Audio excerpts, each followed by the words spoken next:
கலைமகள் matric மேல்நிலைப்பள்ளி. எனக்கு ஒரு நல்ல வேலை வேணுங்கிறது ரொம்ப பெருசாக ஏதாச்சும் பண்ணணும்னு நினைக்கிறோம். இல்லை ஒரு சொசைட்டியில் ஒரு டிக்னிஃபைடான ஒரு லைஃப் இருக்கும். யூபிஎஸ்சி ப்ரிப்பேர் பண்ணுறதுக்கு என்னென்ன குவாலிட்டிஸ் வேணும், அந்த எக்ஸாமுக்கு நாம் எந்த அளவு தயார் பண்ணிக்கணும், நமக்கு என்னென்ன ஸ்கில்லாம் வேணுங்கிறத நல்லா இங்கிலீஷ் பேசுகிறான், இல்லை நிறைய ஆப்டிடியூட் இருக்கணும், ரொம்ப நிறைய ஒரு எக்ஸ்ட்ரானரி மைண்ட் இருக்கணும். Everything falls on right place at right time அப்படின்னா எல்லாமே சரியான டைமில் சரியான இடத்துல சரியாக நடக்கணும். இதிலிருந்து யாருமே விதிவிலக்கு கிடையாது. எல்லோரும் முதல் அட்டம்ப்ட்லேயே கிளியர் பண்ண முடியுமானா என்னால் முடியுமா, நான் கிளியர் பண்ணிடுவேண்ணா, இது நமக்கு சரியாக வருமா? ஸோ இந்த 3 குவாலிட்டிஸும் எனக்கு கேட்டால் ரொம்ப ரொம்ப முக்கியம் அப்படின்னு. அதை தாண்டி காலேஜ் எக்ஸாம் முன்னாள் ஒரு நாள் நைட்டு படிச்சுட்டாலே 80% மார்க் வாங்கிடும். இந்த யூபிஎஸ்சி எக்ஸாம்னு வரும்போது ஒரு சிலர் இந்த எக்ஸாம் ரொம்ப கஷ்டம்னு சொல்கிறாங்க. எக்ஸாம் ஈஸி, ஆனால் இங்கே ஒரு பெரிய மலை அப்படின்னு சொல்லுவாங்க. கண்டிப்பாக இது ரொம்ப ரொம்ப பெரிய மலை. ஆனால் இந்த மலை கலைமகள் மெட்ரிக் மேல்நிலைப்பள்ளி, காட்டுமன்னார் கோயில். யூத் பேப்பரின் இனிய வணக்கம். யூத் பேப்பர் நண்பர்களுக்கு வணக்கம். Raghupathi 2020 batch IPS officer. அடிப்படை குவாலிட்டிஸ் யூபிஎஸ்சி ப்ரிப்பேர் பண்ணுறதுக்கு, அதுக்கும் முன்னாடி எதுக்காக ப்ரிப்பேர் பண்ணுறோம், அந்த மோட்டிவ் ஸ்ட்ராங்காக இருந்ததுன்னா ரொம்ப ரொம்ப முக்கியம்.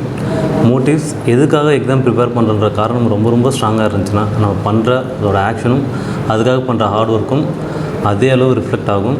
இதுக்காக என்னென்ன குவாலிட்டிஸ் வேணும், இந்த எக்ஸாமுக்குன்னு ப்ரீ டிட்டர்மைண்டாக டிஃபைன்டு குவாலிட்டிஸ்னு எதுவுமே கிடையாது. ரொம்ப ரொம்ப முக்கியம் தொடர்ச்சியாக படிக்கணும். அந்த ஒரு கன்சிஸ்டன்சி கண்டிப்பாக இருக்கணும். படித்தா தான் இந்த எக்ஸாம் கிளியர் பண்ண முடியும். ஏன்னா இந்த எக்ஸாமில் படிக்கிறதுங்கிறது ஒரு 40 to 50% மட்டும்தான். மீதி இருக்க 50% படிக்கிறதையும் தாண்டி இருக்குது. ஸோ ஃபர்ஸ்ட் தினமும் ரெகுலராக ஒரு கன்சிஸ்டண்ட்டாக படிக்கிற அந்த ஒரு பொறுமை இருக்கும். பேஷன்ஸ் ரொம்ப ரொம்ப ரொம்ப முக்கியம். கன்சிஸ்டன்சி அண்ட் பேஷன்ஸ் இதை முடிச்சுட்டு அடுத்து ரொம்ப இம்பார்ட்டண்ட்டாக சொல்லணும்னா ஹார்ட் ஒர்க் வேணும். எல்லோரும் முதல் அட்டம்ப்ட்லேயே கிளியர் பண்ண முடியுமானா கண்டிப்பாக யதார்த்தத்தில் இல்லை. அது நம்ம அந்த யதார்த்தத்தை கண்டிப்பாக புரிஞ்சுட்டு தான் ஆகணும். எல்லாராலையும் முதல் அட்டம்ப்ட்லேயோ இல்லை 2வது அட்டம்ப்ட்லேயே கிளியர் பண்ண முடியுமானா எல்லாராலையும் முடியாது. ஏன்னா இது ஒரு போட்டித் தேர்வுன்னு வந்ததுக்கப்புறம் மீண்டும் மீண்டும் மீண்டும் முயற்சி பண்ணிகிட்டே இருந்தால் தான் அதுக்கான வெற்றி கிடைக்கும். ஸோ அந்த ஒரு முதல் தோல்வியோ இல்லை 2வது தோல்வியோ வந்ததுக்கு அப்புறமும் அது தோல்வின்னு கூட சொல்ல முடியாது. முதல் முயற்சியில் கிடைக்கல இல்லை 2வது முயற்சியில் கிடைக்கலன்னு திருப்பி அடுத்த வருஷம் எழுதுறதுக்கான அந்த ஒரு போராடுற ஒரு குணமும் அப்பையும் தோண்ட விடாமல் அதை நோக்கி ஒரு ஹார்ட் ஒர்க் போடுறது தயாராக இருந்தோம்னா கண்டிப்பாக இந்த எக்ஸாம் சரியான முறையில் ப்ரிப்பேர் பண்ணோம்னா கிளியர் பண்ணிடலாம். ஸோ இந்த 3 குவாலிட்டிஸும் எனக்கு கேட்டால் ரொம்ப ரொம்ப முக்கியம் அப்படின்னு. அதை தாண்டி வேறு ஏதாச்சும் சொன்னால் இது நம்மளோட எபிலிட்டி. இதுக்கப்புறம் பண்ணுறதுனா கண்டிப்பாக யூபிஎஸ்சிக்கு நான் ஏற்கனவே சொன்னது தான், கண்டிப்பாக இங்கிலீஷ் தேவை. அடுத்து ஒரு நல்ல கைடன்ஸ் வேணும். கைடன்ஸ் இல்லாமல் யூபிஎஸ்சி எக்ஸாம் கிளியர் பண்ணுறது ரொம்ப ரொம்ப கஷ்டம். கைடன்ஸ் உங்கள் ஃபேமிலியில் இருக்கலாம், இதுக்கு முன்னாடி யாருனா கிளியர் பண்ணியிருக்கலாம், வேறு யாராச்சும் உங்களுக்கு தினமும் உட்காந்து ஹெல்ப் பண்ணுறதுக்கு ஆள் இருக்கலாம், ஒரு நல்ல ஃப்ரெண்ட்ஸ் சர்க்கிள் இருக்கலாம், இல்லை அது கோச்சிங் சென்டராக இருக்கலாம், இல்லை அங்கே இருக்கிற ஏன்னா ஒரு மென்டாராக இருக்கலாம். பட் ஒரு நல்ல கைடன்ஸ் இந்த யூபிஎஸ்சி எக்ஸாமுக்கு வேணும்.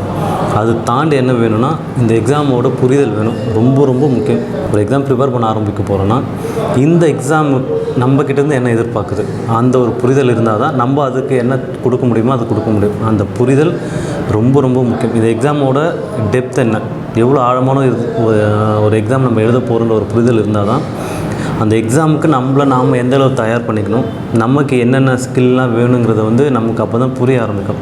இந்த ஸ்கில் சும்மா இந்த கன்சிஸ்டன்சி, பேஷன்ஸ், ஹார்ட் ஒர்க் இது எல்லாமே கேட்க ரொம்ப சாதாரண வார்த்தையாக இருக்கலாம். பட் அந்த ஒவ்வொரு வார்த்தைக்கு பின்னாடியும் ஒரு பெரிய இது இருக்குது. கன்சிஸ்டன்சினா இப்போ காலேஜ் மாதிரி யூபிஎஸ்சி சொல்ல முடியாது. காலேஜ் எக்ஸாம் முன்னாள் ஒரு நாள் நைட்டு படிச்சுட்டாலே எழுதுவோம், 80% மார்க் வாங்கிடும். எல்லோரும் அதான் பண்ணோம். பட் இந்த யூபிஎஸ்சி எக்ஸாம்னு வரும்போது ஒவ்வொரு நாளும் மறுநாள் யூனிவர்சிட்டி எக்ஸாம் ஃபைனல் எக்ஸாம் எழுத போகிற கதை தான். ஒவ்வொரு நாளும் அப்போ என்ன உழைப்பு போடுறோமோ அதே உழைப்பு இங்கே ஒவ்வொரு நாளும் போடணும். ஒரு நாள் தவறிட்டாலும் வாழ்க்கையோட ஒரு நாள் நம்ம இழந்துட்டோம், தூக்கி குப்பை தொட்டியில் போட்டோம் அப்படின்ற ஒரு எண்ணம் கண்டிப்பாக வரணும். இந்த அளவு அந்த கன்சிஸ்டன்சின்ற வார்த்தைக்கு பின்னாடி இவ்வளோ பெரிய ஒரு உழைப்பு தேவை. பேஷன்ஸுங்கிறது எதுக்கு பொறுமைனா ரிசல்ட்டு நம்ம ஜென்யூனாக ப்ரிப்பேர் பண்ணுறோம், அது இன்றைக்கும் கிளியர் பண்ணலாம், நாளைக்கும் கிளியர் பண்ணிடலாம். ஆனால் கிளியர் பண்ணிவிடுவோன்ற ஒரு நம்பிக்கை நமக்கு இருக்கணும். நான் கண்டிப்பாக கிளியர் பண்ணிவிடுவேன், பட் அது இன்றைக்கே நாளைக்கும் தெரியல அப்படிங்கிற ஒரு சுச்சுவேஷன் இருக்கும்போது தான் அந்த ஒரு வெற்றிக்காக பொறுமையாக இருக்கணும், போராடணும். இது இருந்தால் மட்டும்தான் யூபிஎஸ்சி எக்ஸாம் கிளியர் பண்ண முடியும். அதே போல் ஒரு சிலர் இந்த எக்ஸாம் ரொம்ப கஷ்டம்னு சொல்கிறாங்க. நான் மறுபடியும் சொல்கிறேன், எக்ஸாம் கஷ்டம் கிடையாது. எக்ஸாமோட நேச்சரை சரியாக புரிஞ்சுட்டோன்னா எக்ஸாம் ஈஸி. ஆனால் இங்கே காம்படிஷன் இருக்கிறதுனால எக்ஸாம் வந்து ரொம்ப கஷ்டம்னு யோசிக்க ஆரம்பிக்கிறாங்க. எக்ஸாம் ஈஸி, ப்ரொவைடட் எக்ஸாமை நம்ம சரியாக புரிஞ்சுட்டு எக்ஸாமோட நேச்சரை தான் இதை தான் இந்த ஸ்கில் இந்த எபிலிட்டி தான் எக்ஸாம் நம்மக்கிட்ட எதிர்பார்க்குதுங்கிறத நம்ம சரியாக புரிஞ்சுட்டோன்னா எக்ஸாம் ஈஸி ஆகிடும். அதுக்கப்புறம் காம்படிஷன் இருக்கும். இந்த காம்படிஷன் என்னென்னா போட்டி ரொம்ப அதிகம். 6 லட்சம் பேர் 7 லட்சம் பேர் எழுதுகிறாங்க. போஸ்டிங் ஒரு 700 800 போஸ்டிங் இருக்குன்னும் போது காம்படிஷன் ரொம்ப அதிகம். அந்த காம்படிஷனால தான் எக்ஸாம் வந்து ரொம்ப கஷ்டமான எக்ஸாம்னு தோணுது. அதுக்கு தான் நான் சொன்னேன், முதல் அட்டம்ப்டோ 2வது அட்டம்ப்டோ 3வது அட்டம்ப்டோ கண்டிப்பாக கொஞ்சம் நேரம் எடுக்கும். இதுக்கு தான் கொஞ்சம் லக் தேவைப்படுது. அது இந்த வருஷமாக இருக்கலாம், அடுத்த வருஷமாக இருக்கலாம், அதுக்கு அடுத்த வருஷமாக இருக்கலாம். கிளியர் பண்ணுற எல்லாருக்கும் கண்டிப்பாக திறமை இருக்குது. அந்த திறமை இருக்கிற ஆள் நீயும் ஒரு ஆளாக இருக்கணும்னா அதுக்கு கொஞ்சம் லக்கு தேவைப்படுது. இதை நான் என்னோடய அனுபவத்துலேருந்து சொல்கிறேன். ஹார்ட் ஒர்க் 95%னாலும் அந்த லக்குங்கிற ஒரு விஷயம் 5% ஒர்க் ஆகுது. அந்த 5%ல் தான் இந்த அட்டம்ப்டாக 4 அடுத்த அட்டம்ப்டாங்கிற ஒரு கொஷின் வருது. Everything falls on right place at right time அப்படின்னாங்க. எல்லாமே சரியான டைமில் சரியான இடத்துல சரியாக நடக்கணும். நடக்கிறதுக்கு ஒரு சின்ன லக்கு தேவைப்படுது. அந்த லக்குக்காக தான் அது 2வது அட்டம்ப்டாகவும் இருக்கலாம், 3வது அட்டம்ப்டாகவும் இருக்கலாம் அப்படின்னு சொன்னது. அதுக்கு நமக்கு அந்த பொறுமை வேணும். இது எல்லாமே சேர்ந்தால் மட்டும்தான் யூபிஎஸ்சி வந்து ரொம்ப சரியாக ஒரு சக்ஸஸ்ஃபுல் கேண்டிடேட்டாக யூபிஎஸ்சி எக்ஸாம் கிளியர் பண்ணிவிட்டு சர்வீஸ் வாங்கிட்டு வெளியே வர முடியும். எல்லாருக்கும் ஒரு தயக்கம் இருக்கும், ஒரு பயம் இருக்கும். கண்டிப்பாக உள்ள என்ட்ரு ஆகிறதுக்கு முன்னாடி ஒரு அச்சம் இருக்கும். இதிலிருந்து யாருமே விதிவிலக்கு கிடையாது. எல்லாருக்குமே அந்த பயமும் தயக்கமும் கண்டிப்பாக இருக்கும். என்னால் முடியுமா, நான் கிளியர் பண்ணிடுவேனா, இது நமக்கு சரியாக வருமா? அதுக்காக ஃபஸ்ட்டு சொன்னேன் மோட்டிவ். எந்த காரணத்துக்காக நம்ம ப்ரிப்பேர் பண்ண போகிறோம், நம்மளோட மோட்டிவ் ரொம்ப ஸ்ட்ராங்காக இருக்கா, எதனால் ப்ரிப்பேர் பண்ண போகிறோம். மோட்டிவ் எதுவாக வேணா இருக்கலாம். எனக்கு ஒரு நல்ல வேலை வேணுங்கிறது ரொம்ப நல்ல மோட்டிவ். ரொம்ப பெருசாக ஏதாச்சும் பண்ணணும்னு நினைக்கிறோம், ரொம்ப நல்ல மோட்டிவ். இல்லை ஒரு சொசைட்டியில் ஒரு டிக்னிஃபைடான ஒரு லைஃப் இருக்கணும், நல்ல மோட்டிவ். ஸோ இந்த மோட்டிவ் எந்த அளவு ஆழமாக இருக்கோ அந்த அளவு நமக்கான மற்ற எல்லாமே ஆட்டோமேட்டிக்காக வந்துடும். அந்த தயக்கம் இருக்குன்னா, எனக்கு எக்ஸாமோட புரிதல் இல்லை அப்படின்னும் போது அந்த தயக்கம் இருக்கும். எனக்கு இது வேணும், நான் இந்த மாதிரி ஒரு லைஃப் என் வாழ்க்கையை நான் வாழணும்னு நினைக்கும் போது அந்த தயக்கத்துக்கு அங்கே ஒரு இடம் இல்லாமல் போகுது. ஏன்னா நான் தேட ஆரம்பிக்கிறேன். ரொம்ப முக்கியம், தேட தயாராக இருக்கணும், தேடவும் படிக்கவும் தயாராக இருக்கணும். ஏன்னா இந்த எக்ஸாமே படிக்கிறது ஹார்ட் ஒர்க், எனக்கு படிக்கவே கஷ்டமாக இருக்குது அப்படின்னா கண்டிப்பாக இந்த எக்ஸாம் அவங்களுக்கான வேலை கிடையாது. அப்புறம் தேடல், தயக்கம் இருக்குன்னா என்னன்னு தெரியாமல் இருக்கும்போது தான் அந்த தயக்கம் இருக்கும். எக்ஸாமோட நேச்சர் என்னென்னு எனக்கு தெரிஞ்சிச்சு, எக்ஸாம் எப்படின்னு எனக்கு புரிஞ்சிருச்சுன்னா அந்த தயக்கம் இருக்கிறதுக்கான வாய்ப்பு இல்லை. ஏன்னா இந்த எக்ஸாம் இந்தியாவிலேயே இந்த எக்ஸாம் தான் யார் வேணால் எழுதலாம், எப்படி வேணால் எழுதலாம். நீ உன்னோட கல்வியோட பின்புலம் என்னவாக வேணால் இருக்கலாம்.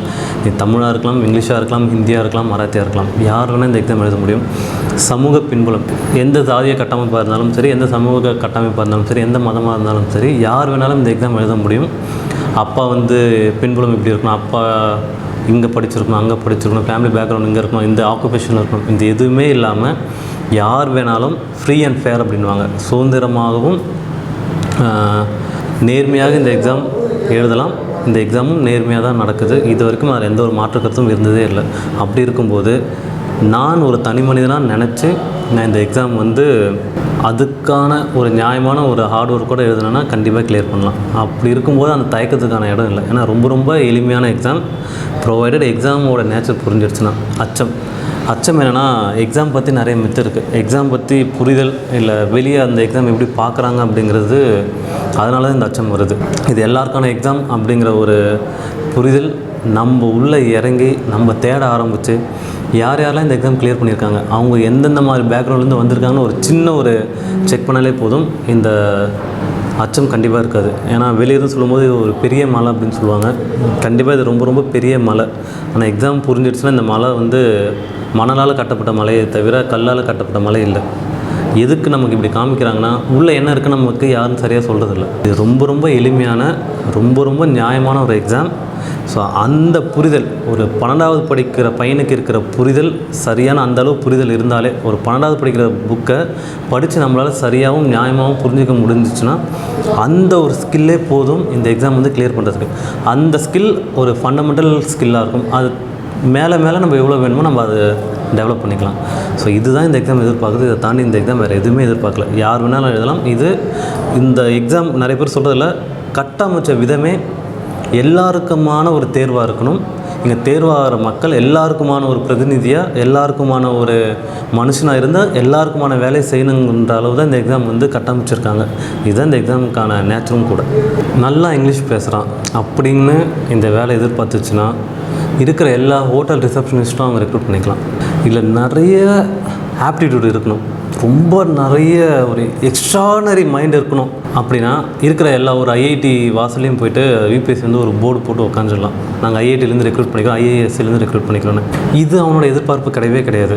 இதுக்கும் ஒரு தனி மனுஷனோட திறமைக்கும் அவனோட முடிவெடுக்கக்கூடிய திறனுக்கும் அவனோட personal ability to make a decision அதுக்கும் எந்த விதத்துலையும் சம்மந்தம் இல்லை. ஒவ்வொரு விஷயமும் ஒரு சுச்சுவேஷனை அனலைஸ் பண்ணி எது சரி எது தப்பு நம்ம டிசைட் பண்ணி நம்ம எடுக்கிற டெசிஷனுக்கு நம்மளோட கல்வி பின்புலம் தேவையில்லை. உங்களுக்கு எந்த அளவு திறன் இருக்குங்கிறது தான் முக்கியம். திறன் வந்து இந்த பேக்ரவுண்ட்லேருந்து வந்தால் தான் வரும், இந்த மொழி நான் படிச்சுட்டு வந்தால் தான் அந்த தனித்திறமையும் அந்த முடிவு எடுக்கக்கூடிய புலமையும் வரும்னா கண்டிப்பாக அந்த மாதிரி வராது. ஸோ இதுதான் யூபிஎஸ்சி எதிர்பார்க்குது. எல்லாருக்குமான ஒரு எக்ஸாமாக இது இருக்கணும், வர ஆள் எல்லாருக்குமான ஒரு முடிவும் சமயோஜிதமாக அந்த முடிவு இருக்கணுங்கிறது மட்டும்தான் எதிர்பார்க்குறாங்க. அதுதான் இந்த எக்ஸாமோட நீடு. இது பேக்ரவுண்ட் சம்மந்தமே கிடையாது. ஒரு தனி மனுஷன் அவனோட திறமை மட்டும்தான் அதில் முக்கியம், முடிவு எடுக்கக்கூடிய திறமை, அவ்வளோதான். கலைமகள் மெட்ரிக் மேல்நிலைப்பள்ளி காட்டுமன்னார் கோயில்.